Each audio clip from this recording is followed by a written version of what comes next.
রাসূল সাল্লাল্লাহু আলাইহি ওয়াসাল্লামের চমৎকার একটি হাদিস আছে। হাদিসটি হলো খায়রুল আমালি আদওয়ামুহা ওয়া ইন কাল্লা। হাদিসটির অর্থ হলো সবচাইতে উত্তম আমল হলো যেই আমলটা ধারাবাহিকভাবে করা হয়, যদিও বা সেটা কম হয়। কম আমল, ধারাবাহিক আমল, সেটাই সর্বোত্তম আমল বলে এই হাদিসের মধ্যে হুজুর পাক সাল্লাল্লাহু আলাইহি ওয়াসাল্লাম আখ্যায়িত করেছেন।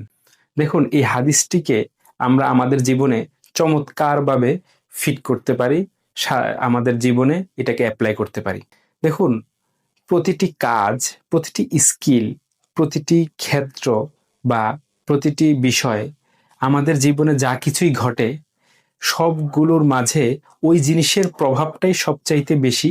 যেই কাজগুলো, যেই হ্যাবিটগুলো, যে অভ্যাসগুলো আমরা প্রতিদিন অল্প অল্প করে করি, এবং এই কাজটাই একটি ন্যাচারাল কাজ। আপনি যদি নেচারের দিকে তাকান, প্রকৃতির দিকে তাকান, প্রকৃতি বা নেচার প্রতিদিন একই কাজ বারবার করে।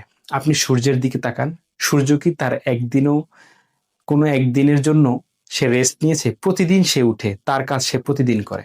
অনুরূপভাবে আমাদের চারপাশে আপনি যদি বিভিন্ন বিষয়ে খেয়াল করেন, এই সার্কেলটা, এই রিদমটা দেখতে পাবেন, যা হাদিসের মধ্যে উল্লেখ করা হয়েছে। তাছাড়া আমরা প্রতিদিন খাবার গ্রহণ করি। খাবার গ্রহণ যদি আপনি বাদ দেন, তাহলে কি হবে? ধীরে ধীরে আপনার শারীরিক অবনতি ঘটবে। আল্লাহ তাআলা আমাদেরকে এমন সিস্টেমে তৈরি করেছেন যে আমরা যেন যেই কাজগুলো করি যাতে প্রতিদিন করি। ধরুন, আপনি একদিন বেশি করে খেলেন, চিন্তা করলেন আমি আর আগামী 10 দিন খাবো না। আপনি কি বাঁচতে পারবেন? বা আপনি কি টিকে থাকতে পারবেন? না। খাবার যেমন প্রতিদিন গ্রহণ করতে হয়, পরিমাণ মতো গ্রহণ করতে হয়। বেশি গ্রহণ করলে বদহজম হয়, অন্য সময় না খেয়ে থাকলে শরীরের মধ্যে প্রভাব সৃষ্টি হয়। অনুরূপ যে কোনো কাজ, যে কোনো স্কিল, যে কোনো আমল আমরা যখন অল্প অল্প করে করব, তখন এর প্রভাব প্রচণ্ড লেভেলে বেড়ে যাবে। এটি সায়েন্টিফিক্যালি প্রুভেন একটা মেথড, যেই মেথডটাকে কম্পাউন্ড ইফেক্ট বলা হয়।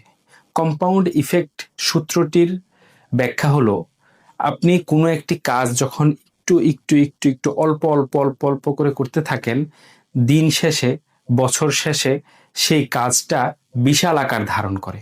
তাই আমরা যে কোনো জিনিস চাই সাথে সাথে পেয়ে যেতে চাই, সাথে সাথে সাথে সাথে পুরো কাজটি একসাথে করতে চাই। এভাবে না করে আমরা এই হাদিসটিকে ফলো করে নিজেদের কোনো স্কিল গ্রোথের ক্ষেত্রেও এইটাকে আমরা কাজে লাগাতে পারি, অথবা নিজেদের কোনো পড়ালেখা, লেখালেখি অথবা অন্য কোনো কাজে আমরা এই হাদিসটি ব্যবহার করতে পারি।